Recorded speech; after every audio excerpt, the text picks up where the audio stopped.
We're gonna go down to tools. We're gonna come down to, I haven't been on here in a while, y'all, that directory. And we're going to search business partners. So if as dispatchers, if you want to find carriers or brokers, you can come here and you can search them by name. You can actually leave it open and you can put your state. So we'll come down and we'll just select Texas. Oops.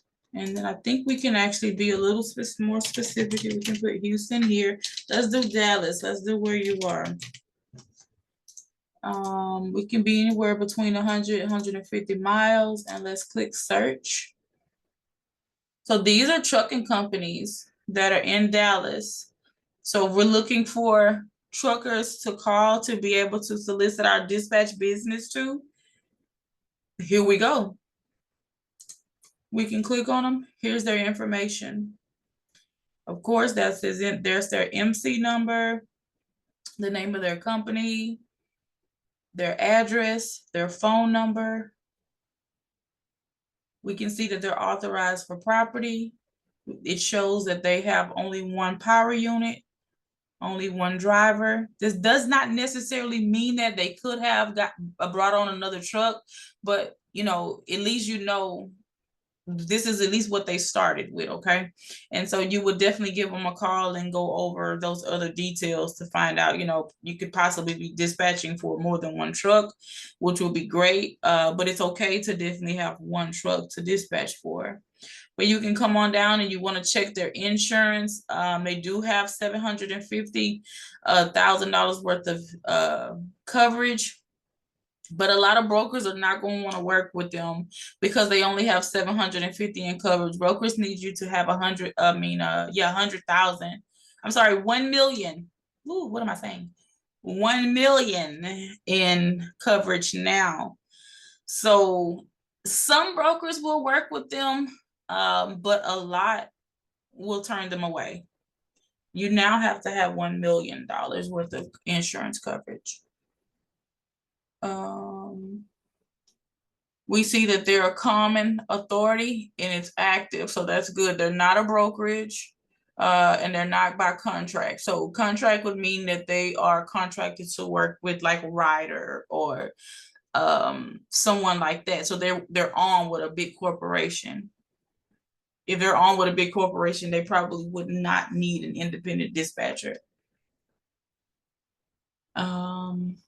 And also, this is their insurance information. So if something were to ever go wrong, which we hope not, we can definitely call and, file a claim on their bond if they have not paid, or, so on and so forth. If you have those type of issues, this is where you would come to get that information.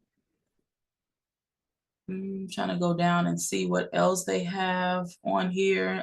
Usually this part will be lit up and they would have some things checked off here. We could kind of tell what type of truck that they're driving, but I don't actually see anything. All it really shows here that they're in zone 7, which is the zone for Texas.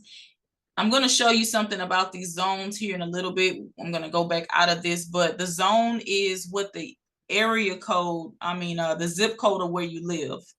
So zone 7, all of these states all have zip codes starting with 7, so on and so forth. These all have zip codes starting with 8, 9, so on and so forth. Trying to see, I don't see a lot on here about the truck, but this is some good information. And of course you can search by a particular trucking company if you had a name. If you just wanted to check them out and see all about them, you can come here and look. Just want to see if this one had more information. Okay, right here, they have one 53-foot dry van. This is what I was looking for on the other one. So as a dispatcher, you're going to know they have a 53-foot dry van. They've been in business. They were founded in 2015. They actually have an email address here, so we can actually email them. Would be probably the owner or the primary contact's name, their phone number. I did a lot of cold calling like this. They have trucks in zone 3 and zone 7. So they at least, I'm gonna say this, it doesn't mean they have trucks in those areas, but these are the areas that they are willing to go. So if you're a dispatcher, I truly believe in niching yourself. And niching, what I mean by niching, yes, niching on a certain equipment type. My niche is intermodal, but before intermodal, my niche was dry van. So my dry van carrier only wanted to stay in these zones. So if when I came to this, that made me an expert of these zones, because that's the zones that I was in the most. Like, I knew the rates like the back of my hand. I knew exactly how the broker was going to operate. I knew how the lane should actually run. I knew how companies, you'll learn how companies operate. They're open from, a lot of the companies were, a daytime only. So you couldn't do any type of first come, first serve. It wasn't a lot of that. It was like we had to deliver between 8 and 5. So I knew if I got a load from my carrier, he had to be available between those times. So if he had something where we were actually driving from Oklahoma to Louisiana, he wanted to come back to Texas, I already knew, I have to find him something to deliver between those hours, because not a lot of them in here have 24-hour facilities. They do, but a lot of Louisiana have 24-hour facilities. I will say that. But you'll know your zone once you're dispatching it for quite a while. But let's just say, for instance, I knew the zone of Tennessee, Mississippi, and let's say Georgia or even Alabama, because that's right off of Louisiana. This would be someone I would definitely want to work with, because he's wanting to go to the zones that's surrounding these states. So all of these states are surrounded by these states. Okay, so does that make sense to you guys? All we did was venture out a little bit further from these states to these states.